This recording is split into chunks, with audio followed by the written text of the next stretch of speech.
اللہ تعالیٰ عنہ کے بارے میں آتا ہے کہ انس ابن مالک رضی اللہ تعالیٰ عنہ جب بہت بوڑھے ہو گئے تھے، ان کی 110 سال عمر ہوئی ہے،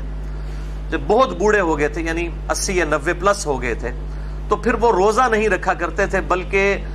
ہر روزے کے بدلے ایک مسکین کو روزانہ کھانا کھلا دیا کرتے تھے، ایک وقت کا روٹی اور گوشت کے ساتھ۔ لن تنالوا البر حتى تنفقوا مما تحبون، تم کبھی بھی نیکی کے اعلیٰ درجے کو حاصل نہیں کر سکتے جب تک کہ اپنی پسندیدہ چیز اپنے رب کے حضور قربان نہ کر دو۔ تو فدیہ کھلاتے ہوئے بھی یہ ذہن میں رکھا جائے کہ یہ نہیں ہے کہ خود جو ہے وہ گوشت کو کھانا کھاتا ہے تو اب وہ دال کے ساتھ کھانا کھلانا شروع کر دے، یا اس سے بھی کوئی نیچے درجے کی چیز اللہ کی راہ میں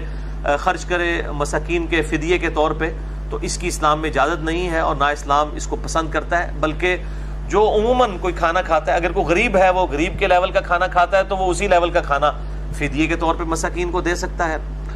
اور اسی طریقے سے اگر کوئی امیر شخص ہے تو جس لیول کا کھانا وہ خود کھاتا ہے تو اس کے بدلے کھانا کھلائے، یہ سب سے بہتر ہے۔ بہرحال اس پہ بھی اجماع ہے امت کا کہ اگر کوئی کھانا نہیں کھلا رہا تو اتنے کھانے کی جو مقدار ہے، اس کی جو قیمت بنتی ہے وہ کسی مسکین کو دے دی جائے۔